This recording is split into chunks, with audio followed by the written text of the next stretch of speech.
sa isang bilangguan sa lungsod ng Zulu. Sa loob nito ay kinakausap ng bida nating si Zoe Fan ang nakakulong niyang ama. Hiniling ni Zoe Fan sa kanyang ama na sabihin ito sa kanya ang totoong nangyari noong nagkaroon ng pagsalakay ng mga halimaw sa lungsod ng Sierra na siyang ikinasira ng nasabing lungsod. Gusto niya nga raw malaman ang buong katotohanan upang malinis niya ang pangalan ng kanyang ama. 8 taon na ang lumilipas nang magkaroon ng monster wave outbreak sa lungsod ng Sierra, at ito ang naging pinakamalaking trahedya na nangyari sa kasaysayan ng Xena. Tanging ang ama lang ni Zoe Fan na si Zuhui ang nag-iisang nakaligtas sa trahedyang ito. Ayon sa ginawang investigasyon, umalis daw sa lungsod ng Sierra si Zuhui noong nangyayari ang paglusob ng mga halimaw. At dahil ang hindi autorisadong pagtakas sa tungkulin ay isang krimen, kinilala bilang isang traidor si Zuhui at hinatulan ng kamatayan. Sa pagsasaalang-alang ng mga merits ni Zuhui at mga magagandang nagawa niya noon, ay binigyan siya ng 10 taon na pagkakakulong bago tuluyang patayin. Halos 8 taon nang dala-dala ni Zoe Fan ang pagkilala sa kanya bilang anak ng isang traidor. Nakakaramdam man ng galit si Zoe Fan pero pinigil nito ang kanyang sarili. Pagkaalis ni Zoe Fan ng istasyon ay nangako ito sa kanyang sarili na ibubunyag niya raw ang buong katotohanan at palalayain niya sa kulungan ang kanyang ama. Habang naglalakad ay iniisip ni Zoe Fan ang biglaang pagtaas ng halaga ng kanyang babayaran sa tuwing dadalaw siya sa kanyang ama. Hirap na nga raw siyang makahagilap ng pera tapos tumaas pa ito ngayon ng 3 beses. Si Zoe Fan ay nakakatanggap lang ng pera sa pamamagitan ng pagtatrabaho at pagtataya nito ng kanyang buhay bilang isang Starfall Warrior Reserve sa isang mercenary guild. Ang bawat mamamayan ay may espesyal na relo sa kanilang kamay na nagpapakita ng kanilang mga pangunahing katangian. Ang isang opisyal na Starfall Warrior ay hindi bababa sa 10 puntos ang lahat ng kategorya ng kanyang stats. Ang Mind Stats at Agility Stats lang ni Zoe Fan ang umabot sa 10 puntos. Kaya ang kanyang movement speed at reaction speed ay mas mabilis ng kaunti kaysa sa normal na tao. Halos kalahating taon na nga raw simula nang tumigil sa pagtaas ang kanyang physique at strength stats. Iniisip ni Zoe Fan kung paano siya makakakuha ng mas maraming pera, kaunti nga lang daw ang kinikita niya bilang isang Starfall Warrior Reserve. Kapag nga raw kinaltas pa ang mga gastusin niya sa araw-araw ay sakto lang ang natitira dito sa dating halaga ng kanyang pagdalaw. Hinawakan ni Zoe Fan ang suot-suot niyang kwintas. Ang kwintas nga raw na ito ay nag-iisang bagay na kanyang pag-aari, na tingin niya ay may malaking halaga. Regalo nga raw ito sa kanya ng kanyang ina sa pagdiriwang niya noon ng kanyang kaarawan. Gawa nga raw ito sa meteor fragment na bumagsak mula sa kalawakan, kaya malaki-laki rin daw ang halaga nito. Nag-iisip si Zoe Fan kung ibebenta niya ba raw ang item na ito. Hanggang sa sinampal niya ang kanyang pisngi at sinabi niya sa sarili niya na ano ba raw ang iniisip niyang ito. Maghahanap na nga lang daw siya ng mas mataas na misyon sa Mercenary Guild. Nagtungo si Zoe Fan sa Mercenary Hall sa lungsod ng Zulu. Pagkapasok niya ay sari-sari na agad na panglilibak ang narinig niya sa mga taong nasa loob. 3 taon na nga raw simula nang maging isang awakened si Zoe Fan, pero hanggang ngayon daw ay ito pa rin ang pinakamahina sa lahat ng Starfall Warrior Reserve. Kung ano-ano pa ang narinig ni Zoe Fan, pero hindi niya napinansin ang lahat ng mga ito at dumiretso lang siya sa paglalakad. Nung makarating na siya sa tamang lugar ay binuksan niya ang pinto ng isang kwarto. Doon ay nakita niya ang isang kalbo na matandang lalaki. Kahit hindi niya ito kamag-anak ay Uncle Fatty ang tawag ni Zoe Fan sa matandang lalaki. Pumasok si Zoe Fan sa loob ng kwarto at pangiting nagsabi kay Uncle Fatty na ihanap siya nito ng E-rank mission na nababagay sa kanya. Binatukan naman ng matandang lalaki si Zoe Fan at sinermo na nito na Uncle Gao ang itawag nito sa kanya. Biniro rin nito si Zoe Fan na gusto ba raw nitong mapatalsik sa Mercenary Guild. Nagsindi ng tabako si Uncle Gao at sinabing sa lakas raw ni Zoe Fan ay parang nagpapakamatay ito sa pagpasok sa kuta ng mga E-rank na halimaw. Kahit pangaraw sa kuta ng mga F-rank monster ay kailangang opisyal na Starfall Warrior ang isang awakened para maprotektahan nito ang kanyang sarili. Maswerte na nga raw si Zoe Fan at hanggang ngayon ay buhay pa rin ito sa pagsama sa mga F-rank mission. Pinaalala rin ni Uncle Gao na isa lang daw Starfall Warrior Reserve si Zoe Fan, kaya wala nga raw itong kakayahan na makaligtas sa mga E-rank monster. Sumagot naman si Zoe Fan na alam niya raw ito pero wala na nga raw siyang pagpipilian pa. Natigilan si Uncle Gao sa sinabi ni Zoe Fan kaya pinakinggan niya kung ano ang dahilan nito. Matapos malaman ang rason ni Zoe Fan ay naglabas si Uncle Gao ng isang E-rank commission post. Naghahanap nga raw sila ng isang scout at malaki rin ang ibabayad ng mga ito. Pinaalalahanan ni Uncle Gao si Zofan na mahirap daw ang misyon na ito, dahil isa raw itong E-rank monster den clearing mission. Hindi makapaniwala si Zofan matapos mabasa ang nilalaman ng misyon at ang halaga ng ibinabayad ng mga ito. Makakakuha nga raw siya ng $3,000 kapag nagampanan niya ang pagiging scout sa loob ng misyon. Lumapit si Zofan kay Uncle Gao at lubos na nagpasalamat. May pagkatsundre si Uncle Gao kaya nakatanggap ng bukol sa ulo si Zofan. Sinabi ni Uncle Gao na hindi raw ordinaryong grupo ang sasamahan ni Zofan kaya dapat daw ay lagi itong alisto.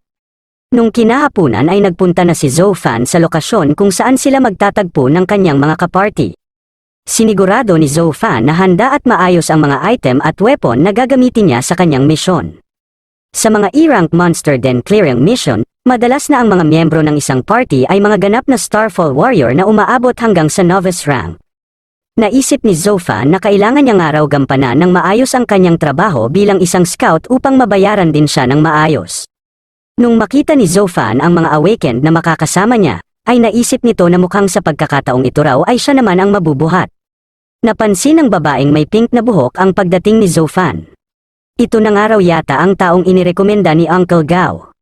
Humarap kay Zofan ang lahat ng mga makakasama niya sa misyon.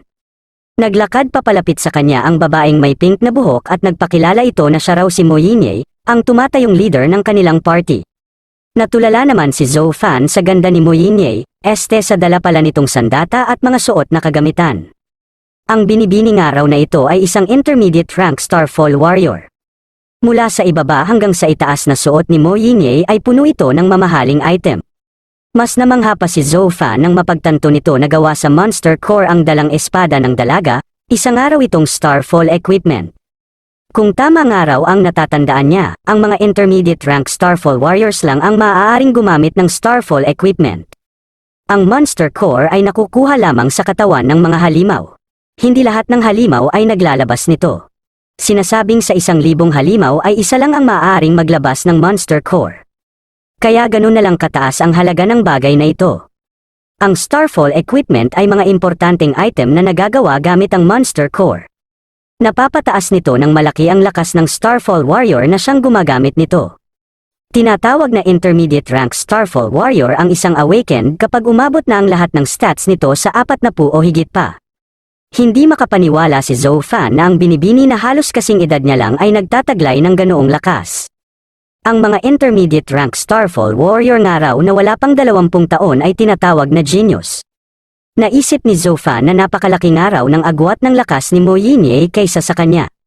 Hindi niya nga raw alam kung gaano katagal ang kanyang aabutin bago niya marating ang level ni Mo Yinye. Lumapit si Zofan sa dalaga at sinabing siya raw ang mercenary na inirekomenda ni Uncle Gao. Iniabot ng ating bida ang kamay niya at nagpakilalang siya raw si Zofan. Pagkabanggit ni Zofan ang kanyang pangalan ay naisip niya na sana raw ay hindi nito mapansin ang kanyang apelyido dahil baka raw magkaroon pa siya ng problema.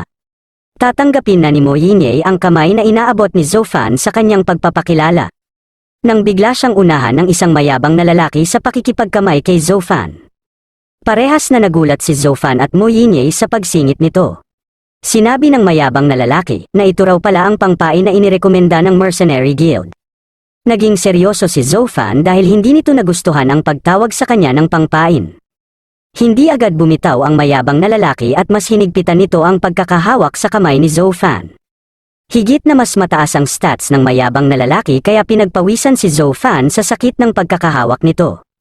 Pinagpatuloy pa rin ng mayabang na lalaki ang pagpisil sa kamay ni Zofan kaya nagsalita na ang isa nilang kagrupo.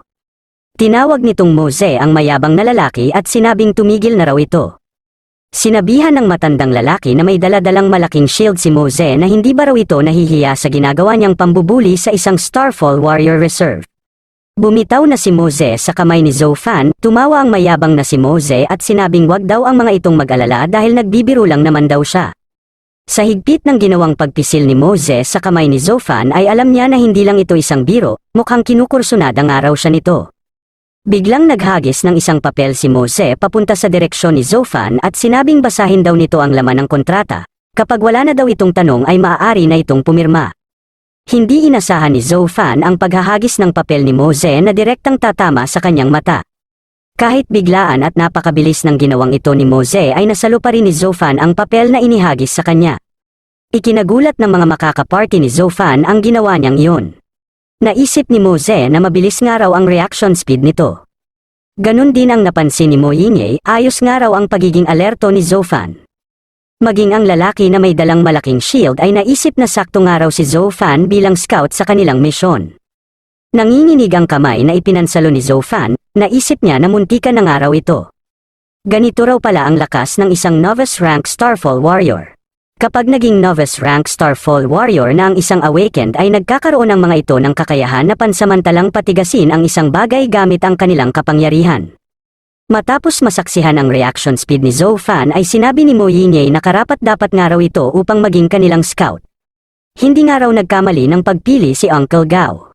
Tinawag ni Mo Yinye ang lalaki na may dalang malaking shield na Uncle Mo, at sinabing ito na raw ang magpaliwanag kay Zofan. Sinabi ni Uncle Mo na sa hunting regulation nga raw ay bawal sumali ang isang Starfall Warrior Reserve sa mga E-rank monster hunting na misyon. Kaya nga raw nagdala sila ng kontrata na para lang kay Zofan. Kung wala raw itong problema sa kontrata ay pumirma na raw ito. Inobserbahan ni Zofan ang kanilang grupo, bukod nga raw sa kanya ay 6 pa ang makakasama niyang miyembro. Mas marami nga raw sa mga ito ang novice rank Starfall Warrior at may suot ang mga ito na maaayos na kagamitan. Sa 6 nga raw na makakasama niya sa party ay may 2 intermediate rank Starfall Warrior.